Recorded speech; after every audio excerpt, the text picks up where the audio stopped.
warahmatullahi wabarakatuh dan Waalaikumsalam warahmatullahi wabarakatuh. selamat siang sahabat sosiologi dimanapun Anda berada.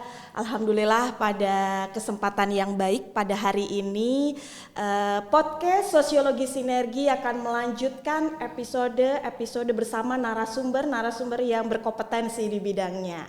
Oke Sobat Sosiologi, izinkan saya sebagai host Dias Widiarti akan membersamai selama 60 menit ke depan dalam podcast Sosiologi yang pada kesempatan ini diberikan tema bonus demografi berkah atau bencana. Nah, pada podcast yang sangat produktif ini kita sudah kehadiran tamu ya. Di sini adalah akademisi ya bernama Bapak Dr. Andes Heri Sunaryanto MA PhD.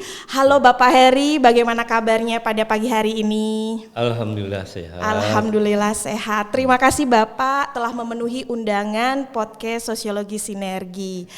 Ya, baik Sobat Sosiologi tentu sangat menanti ya informasi yang kemudian akan dikupas tuntas pada hari ini terkait dengan tema bonus demografi berkah atau bencana. Wah, ini menantang ini temanya Pak Heri ya. Jadi podcast episode kali ini tentunya sangat informatif ya Bapak. Harapannya nanti pandangan-pandangan akademisi dan Bapak Dr. Andes Heri Sunaryanto MA PhD ini juga sangat berpengalaman dalam bidang riset, kemudian banyak meneliti ya tentunya tentang isu-isu kependudukan, isu-isu kemiskinan yang nantinya kita akan nantikan informasinya. Seperti itu ya Bapak ya. Oke Bapak, memulai dengan pandangan bahwa Indonesia yang kemudian akan diprediksi ya Pak ya di tahun 2024 ya Pak 2045 gitu ya akan menjadi kondisi di mana negara kita akan menjadikan negara Indonesia ini maju gitu ya Pak ya.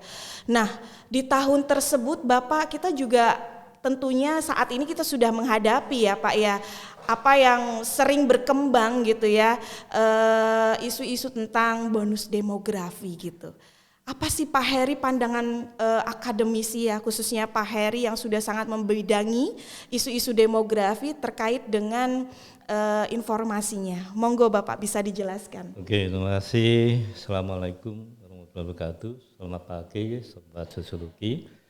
Saya dalam kesempatan ini saya mengapresiasi dengan podcast Sosiologi ini gitu kan ya karena saya melihat ini satu momen yang sangat penting gitu kan ya artinya bagi semua pihak daerah kemudian medsos begitu berkibar begitu kan ya artinya semua orang sekarang sangat memberikan akses sehingga kita bisa memanfaatkan semua komponen ini untuk kemudian bagaimana mencerahkan masyarakat. Nah, pada kesempatan ini memang tadi disampaikan Mbak Dias bahwa ini prediksi ini berbeda dengan ramalan.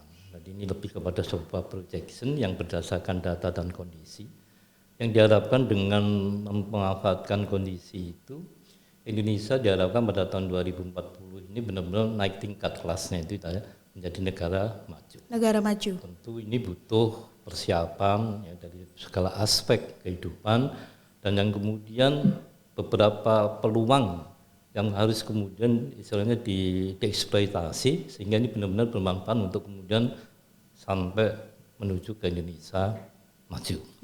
Nah, salah satu peluang itu yang sedang digadang-gadang beberapa waktu yang selalu disampaikan oleh Presiden kita Pak Jokowi itu adalah bonus demografi.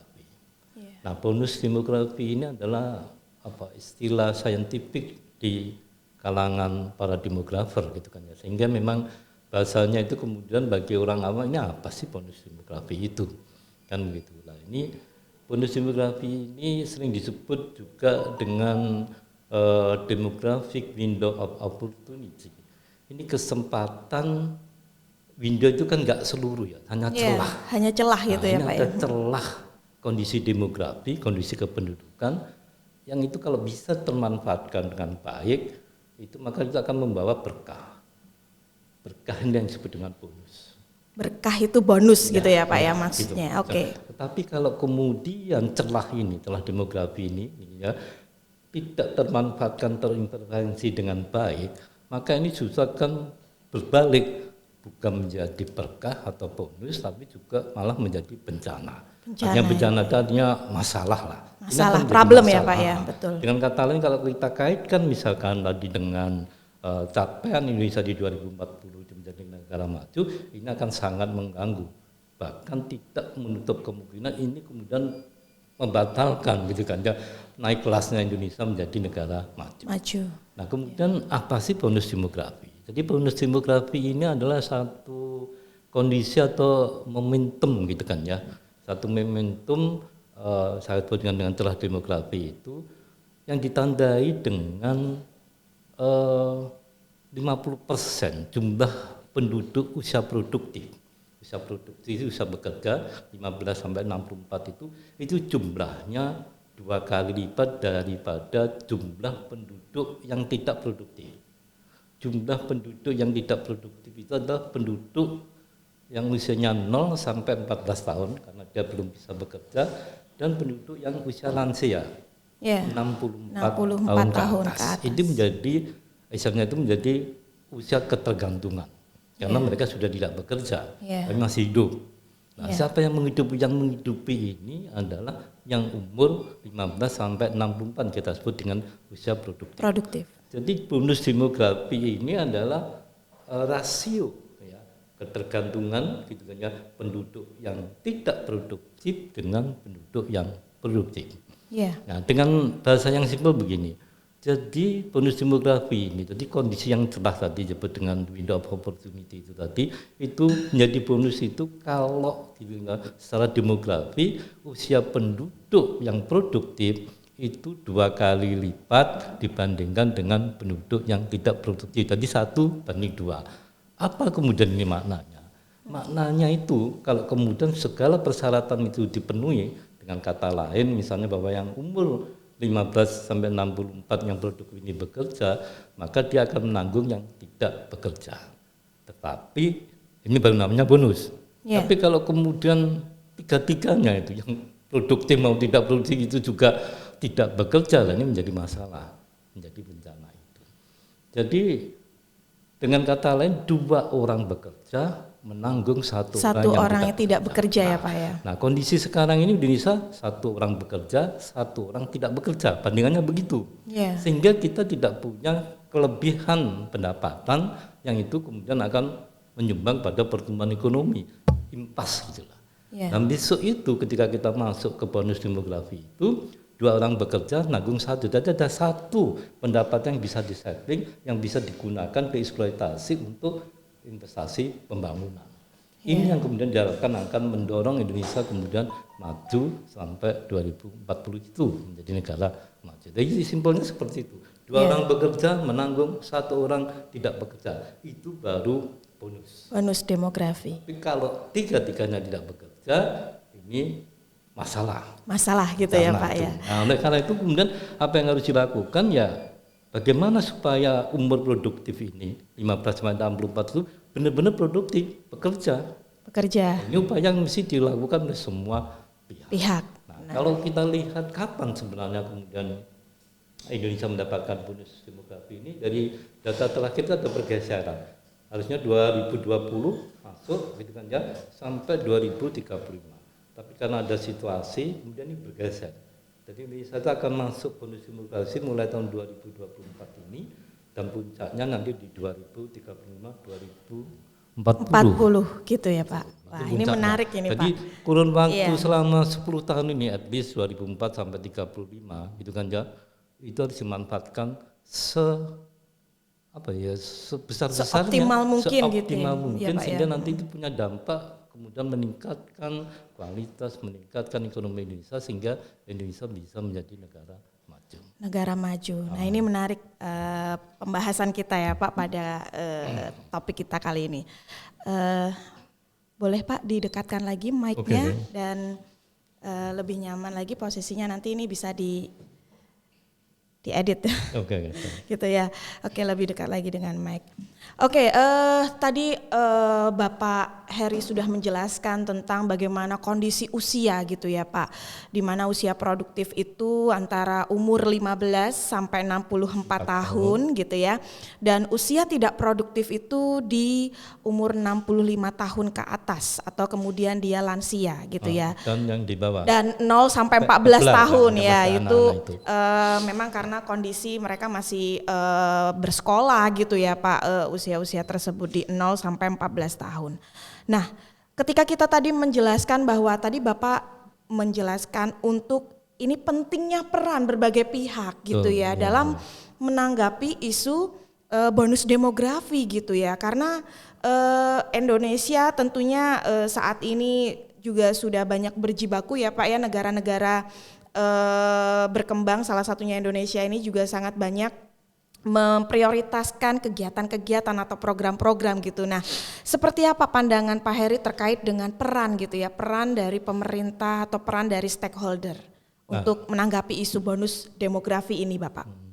Jadi bonus yang perlu kemudian digarisbawahi itu bahwa bonus demografi ini hanya terjadi sekali saja selama negara atau masyarakat itu ada, hanya sekali. Hanya sekali ya Pak. Wah, ini jangan coba-coba. Makanya itu kenapa tadi katakan ini urgent, ini penting sekali gitu kan ya, yang kemudian harus benar-benar termanfaatkan.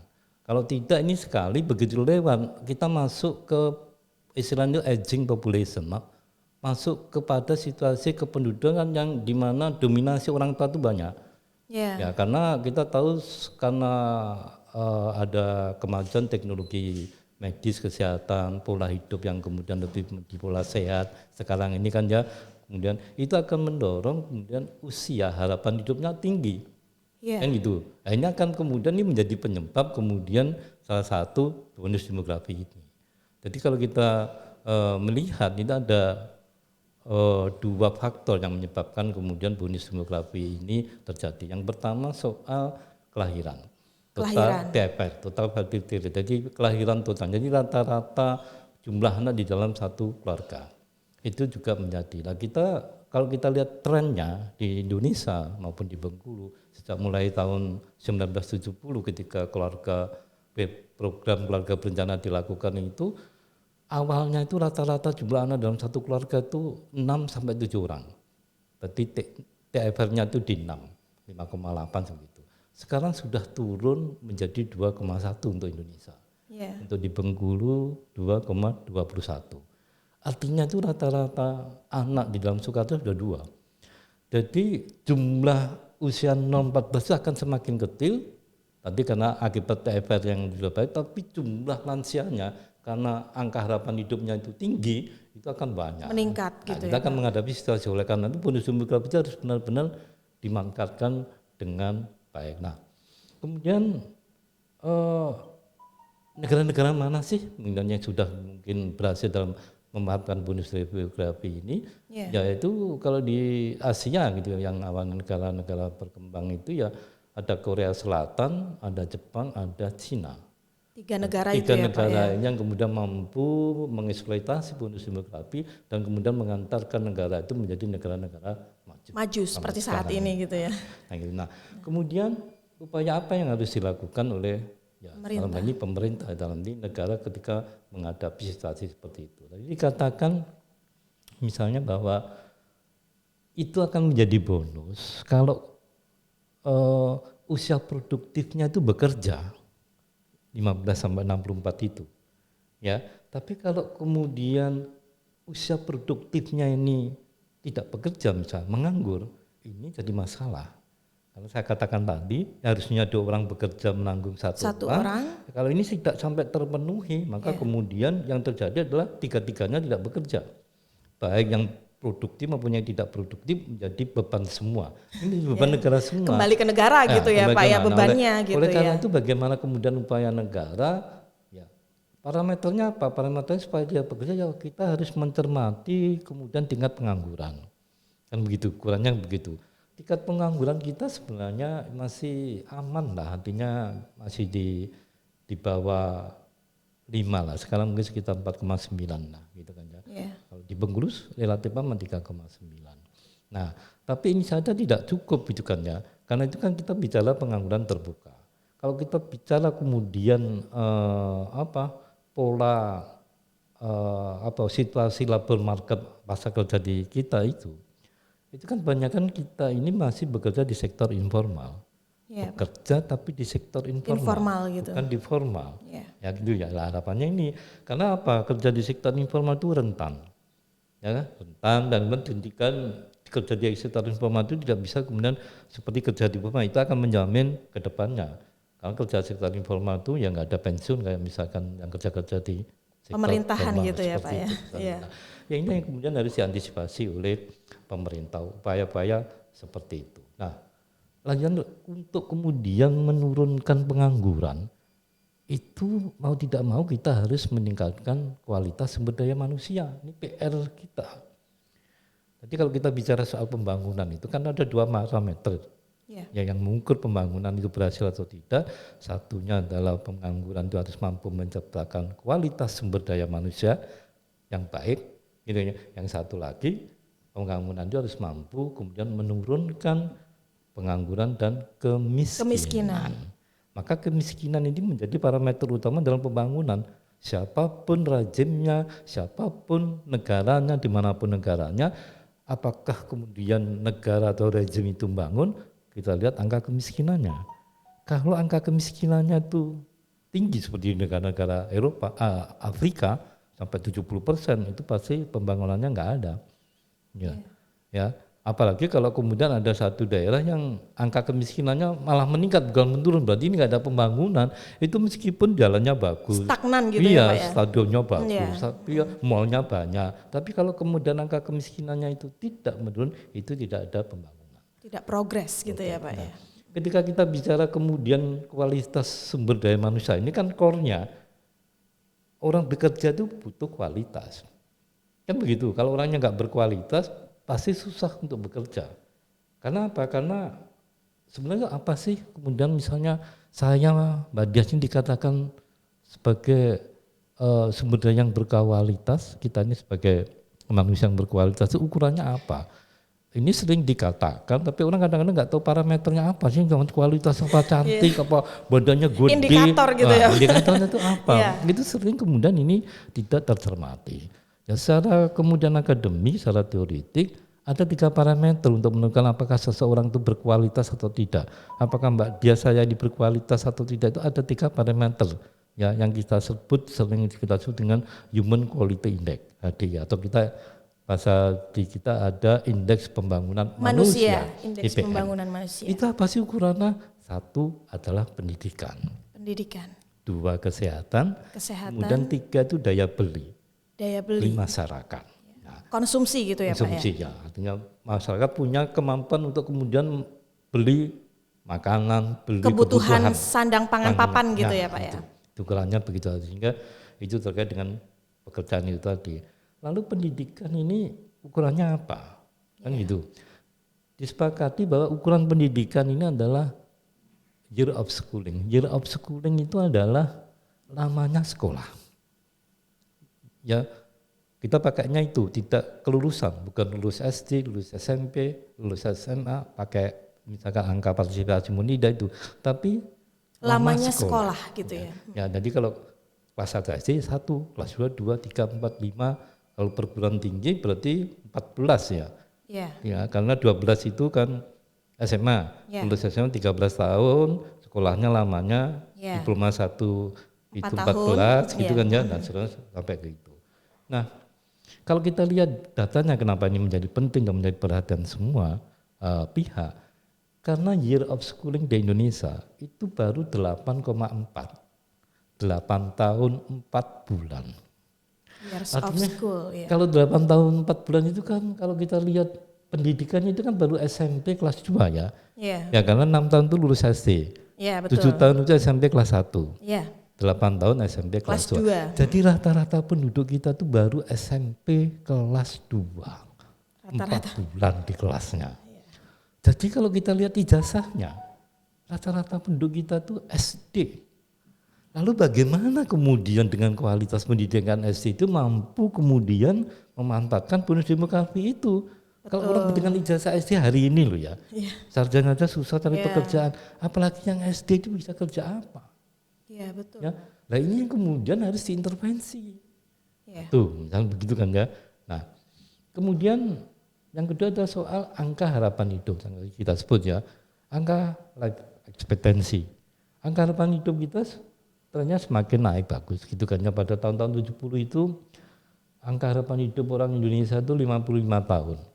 Angka harapan hidup ada ya, tahun 70-an. Oleh karena itu peraturan yang lama itu pensiun 58. Karena rata-rata 55 tahun angka harapan hidupnya. Nah, sekarang itu 73. Bagus kan? Ya. Lebih. Iya, harusnya usia pensiun itu bergeser nih, tidak lagi misalkan 58, kan sudah 73 orang harapan hidupnya.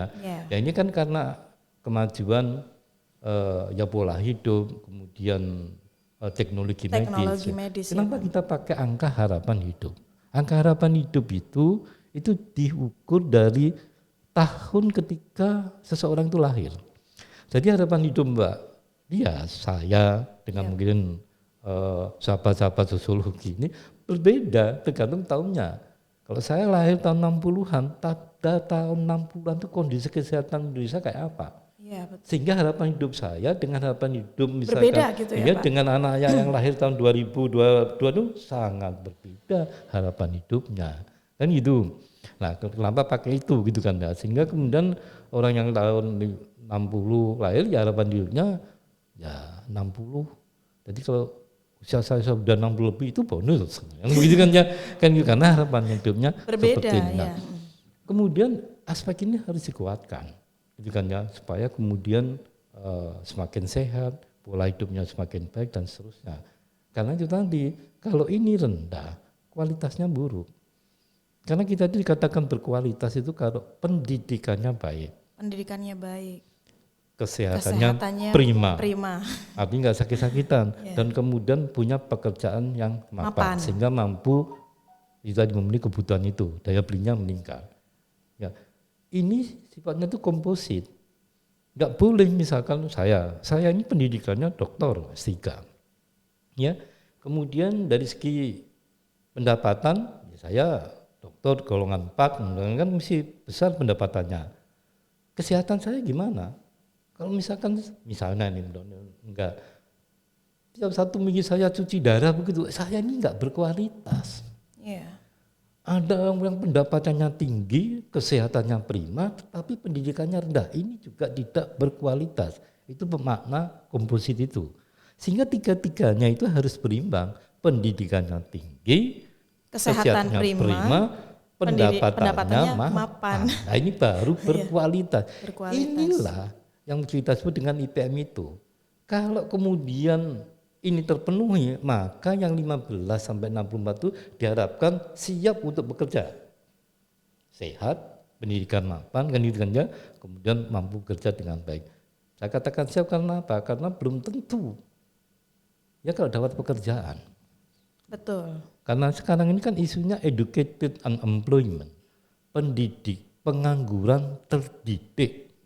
Banyak sarjana-sarjana, anak-anak SMA, yang kalau kita lihat datanya itu tingkat penganggurannya tinggi. Kenapa? Ya karena lapangan pekerjaan, job opportunity-nya terbatas. Ini PR juga gitu ya Pak ya, problem ini Pak. Makanya ini kan harus diintervensi oleh negara. Negara harus hadir gitu ya Pak ya. Tidak saja kita kemudian menginvestasi dari pendidikan, dari kesehatan, tetapi yang ketiga ini soal pekerjaan. Lapangan pekerjaan harus mendukung. Kalau tidak ya tidak mampu punya daya beli. Karena apa? Tidak punya pendapatan. Tiga-tiganya ini yang kemudian harus dilakukan ya oleh negara ini. Seperti saya katakan tadi, rata-rata pendidikan kita masih tamat SD. 2040 ini bukan waktu yang panjang, ya pendek. paling tidak dari Grand Design Pembangunan Nasional gitu ya, GDPK-nya itu diharapkan di 2035 itu rata-rata penduduk Indonesia itu pendidikannya diploma 1 atau year of school-nya lama sekolahnya itu 13 tahun. Ya, tamat SMA berpendidikan atau tamat diploma 1 karena 1 tahun kan? Iya, betul. Nah, jadi kalau kita sekarang ini baru SD, baru 8 tahun, itu butuh 5 tingkat. Ya, dalam kurun waktu yang tidak lama lagi ini 10 tahun. Coba kita perhatikan, apakah Mbak Dias yakin bahwa setiap kabupaten punya perguruan tinggi? Tidak semua ada gitu ya Pak, iya betul. Bagaimana kita kemudian bisa meningkatkan pendidikan sampai diploma 1? Ya kan? Ya. Kalau di situ tidak ada Terbatas perguruan tinggi. Kita lihat aja di Bengkulu ini, ya. Kalau semuanya harus ke Bengkulu, itu kos mahal, kos rumah, dapur sendiri.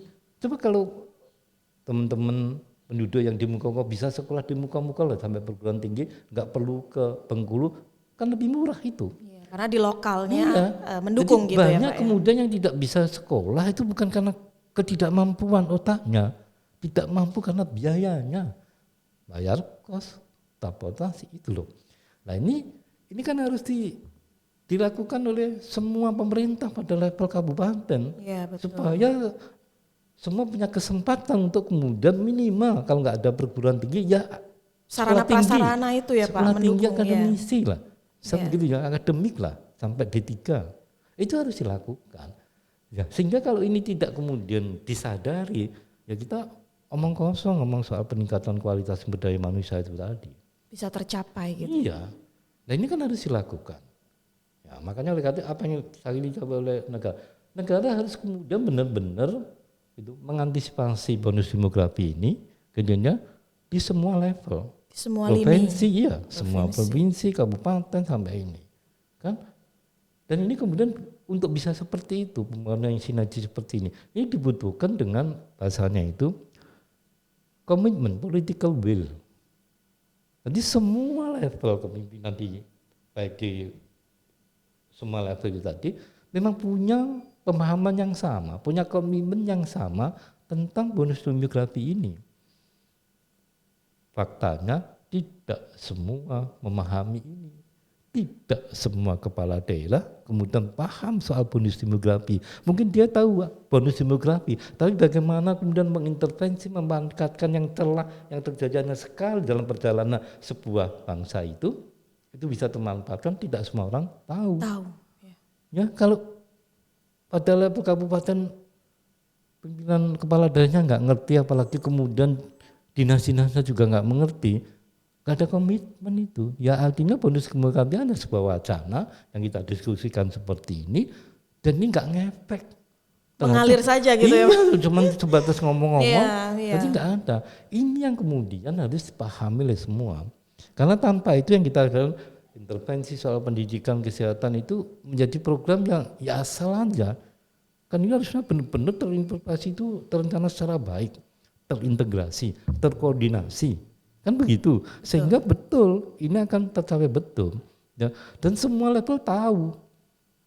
Karena kalau kita ingin misalnya apakah sebuah program itu bisa berhasil atau tidak, itu kan secara kalau dalam ilmu yang good governance-nya gitu kan ya, ada 3 hal yang mesti ini dipegang.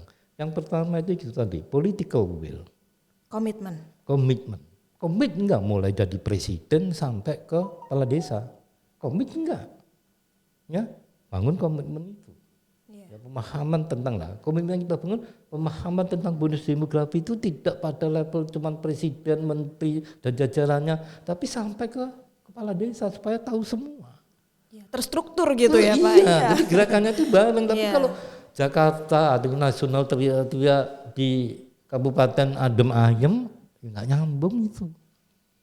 Ini yang terjadi, ya. Dan kita contoh misal di Bengkulu ini sudah masuk era bonus demografi itu di 2012. Bengkulu ya Pak ya, Provinsi Bengkulu. Nah, kalau Indonesia itu 2020 sudah masuk. Nah, kalau kita lihat Bengkulu, apa yang dilakukan? Ini mungkin kalau kita tanya kepada orang-orang di daerah mungkin nggak apa sih bonus demografi itu. Loh, kalau pada level pemahaman itu nggak ada, jangan bicara soal tindakan. Sosiologi itu bicara soal tahu. Oh, tahu bonus demografi, tahu. Praktisnya. Paham. Nanti dulu. Dia tahu, tidak paham, tidak ada action, tidak ada tindakan. Kita kan diajarkan begitu ya. Kan? Dia mengerti, tahu, mengerti, paham nggak? Paham, oke. Paham. Komit nggak? Enggak. Nah, kita banyak loh kasusnya. COVID itu bagi contoh. Orang vaksin COVID-19 sampai di paksa gitu. Dia tahu COVID bahaya tahu, tapi nggak ada komitmennya, nggak vaksin.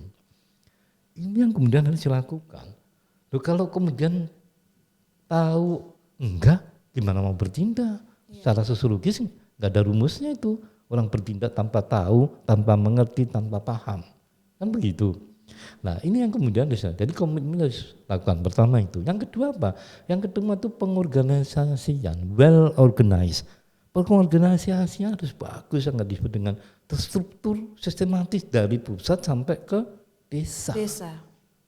Kalau enggak, ya cuma di pusat saja. Ketika tidak ada pengorganisasinya yang bagus ini ya enggak. Kita sekarang kan sering sejak pilkada kan dihadapkan seolah-olah kepala daerah, bupati, kemudian gubernur itu seolah raja-raja kecil, nggak nyambung dengan presiden. Sehingga banyak program-program nasional itu tidak dieksekusi pada level-level di kabupaten karena dia merasa nggak ada hubungannya. Ini kan soal organisasi, pengorganisasian. Ini harus bahwa perencanaan penggantian nasional itu harus dieksekusi di tingkat provinsi, harus dieksekusi di tingkat kabupaten sampai ke desa. Kalau enggak bahasa itu tidak akan jalan program itu. Yang ketiga mesti harus ada dananya, supporting funding. Harus duitnya, ini banyaknya duit malah dikorupsi. Dana desa malah kemudian untuk penggunaan yang tidak kemudian produktif dan segala macamnya dan seterusnya. Kan korupsi kemudian merebak di mana-mana. Ya, dana itu harus kemudian betul-betul teralokasikan untuk 3 hal tadi.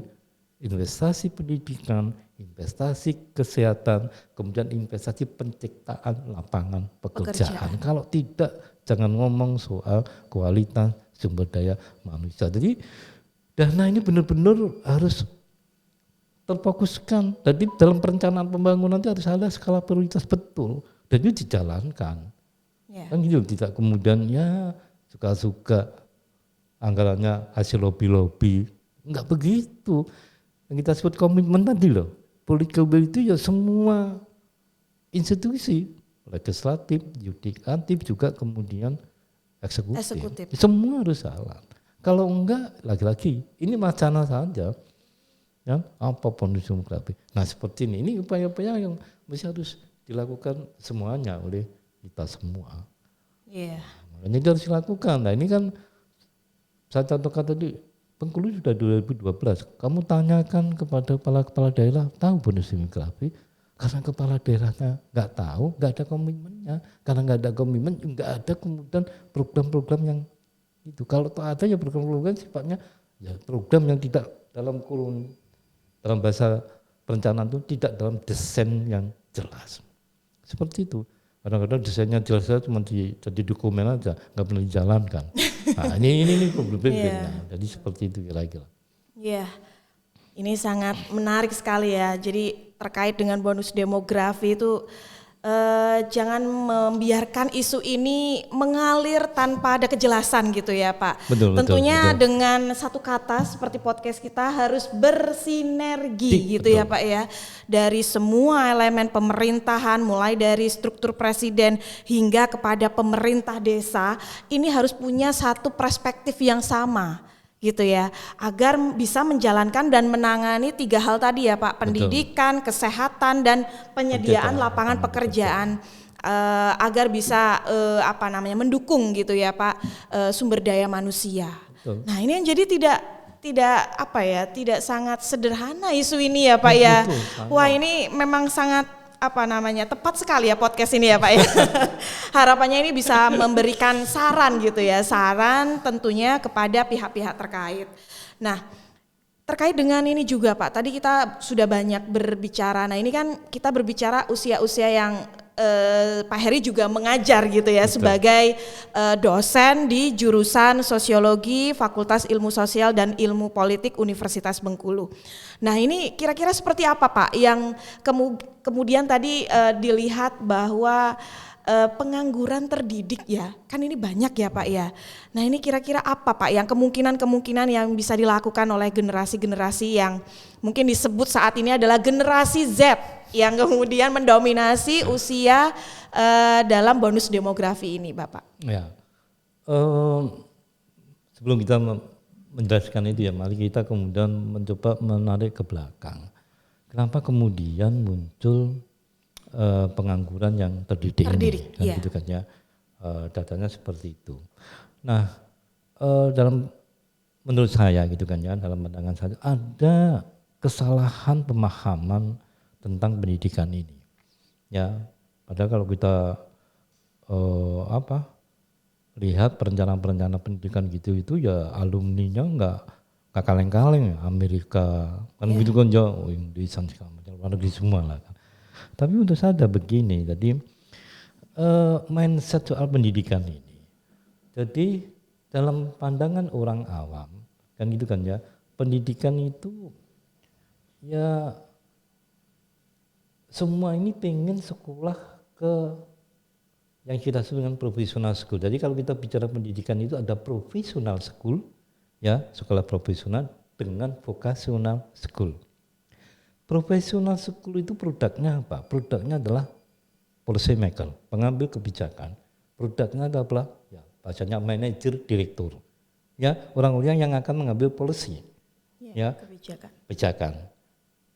Professional school itu apa? Professional school itu sekolah umum. Konvensional gitu ya Pak? Sekolah SD, konvensional. SMP, SMA, universitas, dan seterusnya. Itu professional school. Ini dicetak manajer. Nyetak manajer itu enggak perlu banyak-banyak. Satu manajer bisa membawa 100 pekerja. Ya. Kan begitu. Ya, satu perusahaan juga. Yang satunya ini adalah vocational school. Vocational school apa? Sekolah kejuruan. Ya. SD, SMP, kemudian SMK, ya keterampilan ini, kemudian diploma 1, diploma 2, diploma 3. Masyarakat kita, orang-orang tua kita, ya, itu melihat sekolah itu yang profesional ini. Yang dilihat ya Pak? Yang dilihat, semua pengen masuk ke perguruan tinggi, semua pengen masuk ke SMA negeri, SMA umum gitu loh, masuk SMU. Jarang orang tuh punya kebanggaan kalau anaknya diterima di SMK. Kalau kita tanya kepada anak-anak SMP itu, nanti kalau sudah mau melanjutkan ke SMU atau SMK, survei aja, pasti mayoritas 90% SMU. Karena sekolah di SMK itu dianggap apa ya? Ya kalau daripada nggak sekolah gitu, seolah begitu. Ya, SMK itu mencetak tenaga produksi, pekerja. Yang satu mencetak manajer. Jadi kalau ada istilah misalnya, kok anak-anak lulusan S1 itu nggak siap bekerja, memang dia baru S1, sedikit. Gitu loh. Makanya kalau kita lihat mata kuliahnya, itu umum. Sampai sekarang mahasiswa masih belajar bahasa Indonesia, masih belajar agama, masih belajar itu, enggak fokus. Tapi nanti makanya satu mata kuliahnya banyak, 60-an mata kuliah mungkin sekitar itu, ya 144 SKS, macam-macam mata kuliahnya. Jadi mahasiswa S1 itu dia tahu banyak tentang sedikit hal. Tahu ekonomi, tahu karena pernah belajar pengantar ilmu ekonomi. Kan begitu? Tahu sosiologi, tahu karena pernah belajar pengantar ilmu sosiologi. Cuman pengantar ilmunya itu. Kalau dia kemudian mau mendalami, dia harus melanjutkan S2. Kan gitu. Kemudian akan melanjutkan S3 baru ahli dia. Baru siap begitu. Jadi kalau anak S1 enggak siap untuk bekerja itu. Karena ilmunya baru sedikit tapi banyak hal. Tahu ekonomi, politik, hukum, apalagi sosiologi, macam-macam, filsafat, tahu-tahu semua, tapi sedikit-sedikit. Berbeda dengan anak yang sekolah di vokasional. Kalau ngambil SMK jurusan rias, ya pinter rias ya kan lulus. Ngambil di satu motor, ya begitu lulus bisa bongkar motor, masang lagi, umurnya 12 terpasang 12. Kalau anak S1, universitas bongkar motor umurnya 12, pasang sisa 2 dari mana? Jadi Nah, akibat kemudian orang tua juga memasukkan anaknya untuk menjadi manajer. Manajer itu nggak butuh banyak orang. Akibatnya apa? Nah, akibatnya ini penganggurannya menjadi sedikit, begitu keluar mau kerja apa? Tidak siap bekerja gitu semua. Ya berbeda dengan anak-anak lulusan D1, lulusan SMK, lulusan motor dia langsung buka bengkel. Ini problem. Yang ini mindset ini saya katakan ini harus dibenahi. Yang harus diperbanyak itu harusnya sekolah-sekolah kejuruan. Makanya kemudian negara Pak Jokowi mau kemudian menciptakan untuk mengatasi year of schooling tadi yang cuma 8 tahun itu tadi dengan kejuruan. Maka sekolah kejuruan itu dikemas sedemikian rupa supaya menarik gitu loh. Makanya gedungnya diperbaiki supaya menarik. Karena apa? Orang masih melihat, maaf gitu ya, mungkin saya salah, sebelah mata dengan sekolah kejuruan itu. Nggak ada orang tua kemudian anaknya juara umum di SMP dimasukkan ke SMK. Gak ada. Ya, jarang ya Pak ya. Oh, bukan nggak ada, mesti SMA kan gitu. Terus nanti S1 seperti itu. Jadi ini yang kemudian harus dilakukan, merubah mindset, ya. Tidak cukup kemudian kita menyiapkan lapangan pekerjaan saja, mindset juga harus dirubah, gitu. Sehingga kemudian ini bisa matching, clean and matching seperti itu. Nah, makanya harusnya yang diperbanyak itu sekolah kejuruan, yang juga harus hanya nih banyak di diploma itu, bukan S1 lah. Kita ini kebalik, banyak S1-nya semua. Bahkan sekolah-sekolah dirubah menjadi university semuanya, mulai dari AIN ganti university, kan juga IKIP ganti university, umum semua. Loh, kalau S1 itu memang nggak ngerti, dia harus S2, dia harus S3. Baru dia jadi manajer yang policy maker yang handal.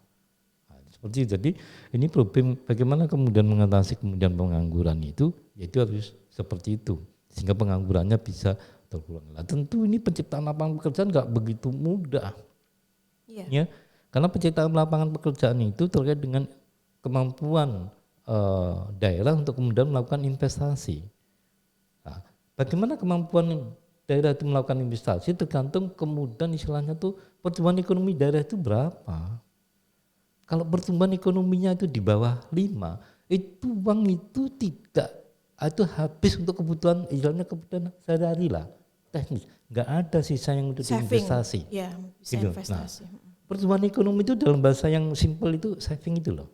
Orang kalau nggak punya saving, mau invest apa? Ya, dimakan aja nggak cukup kok. Besar pasak daripada tiang mungkin seperti itu kadang. Kemudian orang bisa melakukan investasi itu kalau punya duit. Dalam bahasa ekonomi namanya saving. Nah, bagaimana kemudian negara punya duit? Ada beberapa cara. Kalau nggak punya duit ya utang.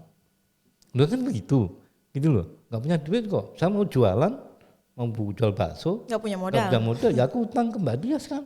Kan gitu. Kalau enggak kita kerjasama. Dias, aku punya alat-alatnya, punya ini, Mbak Dias yang punya duit, beli bahan-bahannya, kita kerjasama, itu bisa aja. Kita punya resource kok. Kita undang kemudian modal asing masuk, kerjasama bagi hasil. Dapat. Kan begitu karena kita nggak punya duit. Karena kalau tidak punya saving, nggak ada investasi. Jadi kalau pertumbuhan ekonomi sebuah daerah itu tinggi, itu artinya banyak uang dinginnya. Sehingga dengan pertumbuhan ekonomi yang tinggi dia mampu investasi. Dengan investasi dia mampu menciptakan lapangan pekerjaan. Jadi kalau pertumbuhan ekonominya itu cuma 4%, itu habis untuk gaji pegawai, untuk kebutuhan ini. Nggak ada sisa untuk investasi. Kalau nggak ada investasi, jangan ngomong soal lapangan pekerjaan. Kan itu, karena itu kan gitu. Kalau nggak ada lapangan pekerjaannya, nggak ada pendapatannya, nggak ada daya beli, orang jualan nggak laku, kemudian banyak kemiskinan, kan begitu. Nah ini proses. Jadi menciptakan lapangan pekerjaan itu tidak semudah. Jadi mengintervensi yang namanya bonus demografi itu ini harus ada sinergitas semua lini, ya. Kalau masih kemudian yang terjadi ego sektoral, nggak selesai. Karena soal kemiskinan itu bukan urusannya dinas sosial. Bukan OPD tertentu saja gitu ya Pak ya. Betul. Soal pendidikan itu bukan urusannya dinas pendidikan doang. gitu Iya, loh. betul. Kan gitu loh, orang itu harus disiapkan, sarana prasarana harus disiapkan semua. Jadi ini harus, makanya kita sudah meninggalkan sebenarnya pendekatan-pendekatan yang sektoral itu, kita pendekatan integrated. Iya. Gitu kan ya, makanya kita nggak pakai itu. Karena apa? Karena yang kita ke depannya adalah isu strategisnya apa, dan itu akan ngeling ke berbagai institusi. Yang satu ada well organized tadi, harus ada kerjasama yang baik. Jangan ini aku ini. Ego sektoral tadi ya Pak. Itu akhirnya pembangunan kayak apa ya? Kayak mosaik itu nempel, nggak kena gambarnya ini apa. Kan itu loh. Ini harusnya kan apa isunya? Isunya gambar orang. Oke, kamu bikin apa? Aku bikin telinga, aku bikin hidung, bikin mata. Kita digabung ada wajahnya. Tapi kalau enggak mau bikin manusia, gambar wajah, semuanya pikirannya sendiri-sendiri. Ini manusia kan cuma matanya satu, nggak ada kupingnya loh. Ini yang well organized, termasuk koordinasi, kerjasama antar dinas, antar lembaga-lembaga itu. Jadi nggak semudah itu besarnya. Oleh karena itu kemudian bagaimana kemudian mengatasi yang tadi dikatakan, bagaimana supaya ini nggak banyak pengangguran begitu. Yang pertama mindset harus dirubah. Kita tidak lagi kemudian selalu berorientasi kepada manajer yang begitu. Nah, karena apa? Karena kemudian pekerjaan itu memang kemudian dalam teori labor market itu ada dua pendekatan. Yang satu itu disebut dengan credential teori, trust, ya. Yang satu lagi disebut dengan human capital theory. Human capital theory itu skill. Jadi misalnya contohnya begini, kalau pilot itu harus sekolah penerbang, jangan sekolahnya di sosiologi mau menerbangkan pesawat. Jadi yang saya bilang begitu. Salah jurusan itu ya Pak? Iya, kemungkinannya tiga loh. Saya itu kalau mau naik diumumkan, mau naik pesawat ke Jakarta diumumkan pilotnya alumni sosiologi, saya turun. Tidak meyakinkan. Ya karena kemungkinan kan tiga. Kalau pertama kemungkinan pesawat nggak akan terbang, nggak ngerti dia kok. Kedua kalau terbang pasti nggak bisa turun. Kalau turun meledak, saya nggak mau dong naik pesawat kayak begitu. Dia harus sekolah penerbangan pilot. Iya betul. Ya, tapi kalau kemudian wartawan, bank itu bisa semua jurusan. Jadi wartawan itu sudah harus sekolahnya jurnalistik. Jurnalistik itu kan teknik cara menuliskan berita. Kamu sekolah di jurnalistik, mau jadi wartawan perang, tahu ledakan senapan lagi terbelit-belit, dapat berita apa kamu? Maka itu untuk wartawan itu nggak ada, harus jurnalis enggak. Bank juga nggak pernah, harus ekonomi enggak. Yang penting, yang disebut dengan credential itu tadi, trust. Kalau anak sudah lulus S1, dia pasti ngerti benar, salah, baik, buruk, etika, nah gitu loh. Itu nanti dia mau di mana posisinya itu akan di training khusus. Kalau bagian counter ya training soal counter, bagian nasabah. Itu credential theory. Sebenarnya sekolah itu di mana saja sebenarnya. Itu enggak begitu problem, karena sekarang orang bahkan kadang-kadang enggak merujuk pada kamu alumni mana, tapi kepribadian kamu kayak apa, skill kamu apa gitu ya Pak ya. Kan seperti itu. Ini kadang-kadang kan orang sekolah di sosiologi, sekolah nanti mau jadi apa? Itu pertanyaan itu sudah tidak relevan lagi, gitu loh. Ada anak sosiologi ujung-ujungnya menjadi ahli bikin apa? Banner, bikin ini, dia malah punya passion di apa persoalan internet seperti itu, alumni sosiologi. Iya betul. Alumni sosiologi yang bekerja di bank juga banyak. Kok bisa ya sosiologi bekerja di bank? Gak usah di Bengkulu aja banyak. Kenapa? Bank ketika rekrutmen tenaga kerja tidak melihat ijazahnya, kamu alumni mana, enggak. Orangnya gimana? Jangan naruh orang di depan, orangnya yang cemberut di bank, nasabah lari semua. Lu kan bedakan satpam di bank dengan satpam misalkan di satpam juga apa yang bisa dibantu, satpamnya tuh kayak begitu. Kalau satpam belum, Bu mau apa ini, mau nabung atau mau apa, nggak bakalan jadi nasabah itu, dan pasti dipecat kalau ada satpam di bank kayak gitu perilakunya. Jadi itu jadi ya untuk ini sekarang trennya sebenarnya ini. Nah, orang sudah bisa kemudian ya kalau di ekonomi itu banyak hal yang bisa dilakukan sebenarnya. Kita tidak saja kemudian harus jadi pekerja, tapi kita justru bisa kemudian menciptakan lapangan pekerjaan gitu ya Pak ya. Iya. Nah ini menarik ini Pak. Kan gitu. Iya betul. Ya jadi tentu dengan adanya bonus demografi ini kita jangan khawatir juga gitu ya Pak. Betul. Tapi kita harus berstrategi gitu ya Pak. Betul. Seperti apa dan kemampuan apa yang harus disiapkan gitu. Salah satunya dalam sumber daya manusia tadi adalah kompetensi gitu ya Pak ya. Kompetensi yang ya menurut kondisi yang saat ini tidak sulit ya. Apapun itu bisa dilakukan ya Pak. Apalagi dengan adanya kemajuan informasi, teknologi yang kemudian cukup adaptif gitu ya, bisa diikuti dalam ruang lingkup pendidikan gitu ya. Apalagi dengan kondisi-kondisi yang sudah maju gitu ya. Nah itu juga menjadi penting. Nah sehingga tercapainya dari adanya tujuan, cita-cita dari Indonesia untuk menjadi Indonesia emas di tahun 2040, 2045 dan seterusnya itu akan tercapai gitu ya Pak Heri. Nah ini menarik ya Pak, tentunya tidak cukup untuk 1 jam ini ya mengupas tuntas tentang bonus demografi.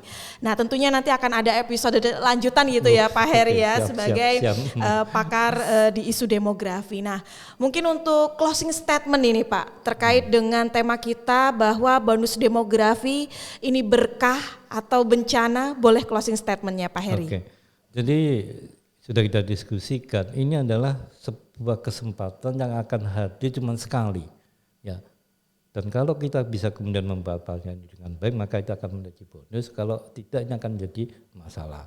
Nah, oleh karena itu diperlukan oleh semua pihak untuk kemudian punya persepsi yang sama soal bonus demografi ini. Itu yang harus dilakukan dulu.